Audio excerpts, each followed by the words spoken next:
saya Sri Herunisa Firdaus dengan NIM 8603081168. Saya merupakan mahasiswa Universitas Terbuka Prodi PGSD UPBJJ UT Bandung. Dibuatnya video ini untuk memenuhi tugas mata kuliah Filsafat Ilmu. Kali ini saya akan membahas tentang pilar-pilar pendidikan menurut Ki Hajar Dewantara dan bagaimana prinsip-prinsip tersebut relevan dengan pendidikan nasional di era digital. Kita akan melihat bagaimana prinsip pendidikan menjadi dasar yang kuat untuk menghadapi tantangan zaman, teknologi, dan kebutuhan generasi abad 21. 1. Makna pilar. Dalam konteks pendidikan, pilar berarti dasar atau tiang penguat sistem pendidikan.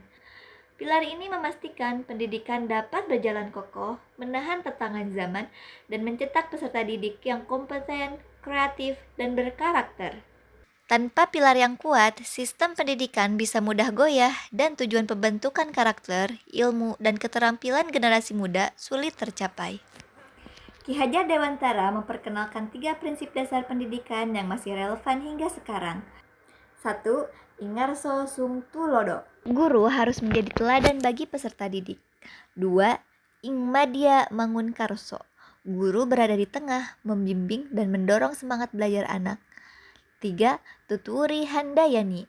Guru memberikan dorongan dari belakang sehingga peserta didik bisa berkembang mandiri dan kreatif. Prinsip-prinsip ini menekankan keteladanan, bimbingan, dan pemberdayaan yang menjadi fondasi bagi proses belajar mengajar yang efektif. 3. Pilar dan tantangan di era digital. Di era digital, prinsip Ki Hajar Dewantara menghadapi tantangan baru. 1. Pembelajaran daring. Membuat guru harus menyesuaikan cara menjadi teladan melalui platform digital. 2. Literasi digital. Menjadi penting karena peserta didik harus mampu menavigasi informasi, mengolah data, dan berpikir kritis di dunia maya. 3. Karakter peserta didik tetap harus dibangun, termasuk nilai moral, disiplin, tanggung jawab, meskipun belajar berbasis teknologi.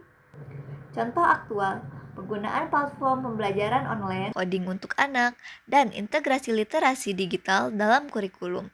Semua ini harus selaras dengan prinsip Ingarso sung tulodo, Ingmadya mangun karso, dan tuturi handayani, agar pendidikan tidak hanya berbasis teknologi, tetapi juga berbasis nilai dan karakter.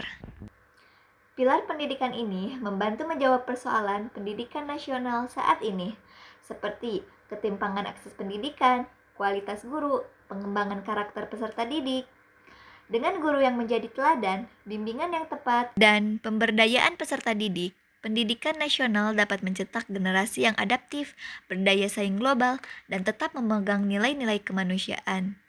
Pilar-pilar ini menjadi fondasi menghadapi globalisasi, revolusi industri 4.0, dan tantangan pendidikan di era digital, sekaligus memastikan setiap anak mendapat hak pendidikan yang merata dan berkualitas. Demikian pembahasan tentang pilar-pilar pendidikan dan relevansinya di era digital. Kita belajar bahwa pendidikan bukan hanya soal teknologi atau kurikulum, tetapi soal nilai, karakter, dan pengembangan potensi anak. Mari kita dukung kependidikan nasional agar tetap kokoh, adaptif, dan relevan dengan zaman. Sekian yang dapat saya sampaikan, mudah-mudahan bermanfaat. Saya akhiri, wabillahi taufiq wal hidayah. Wassalamualaikum warahmatullahi wabarakatuh.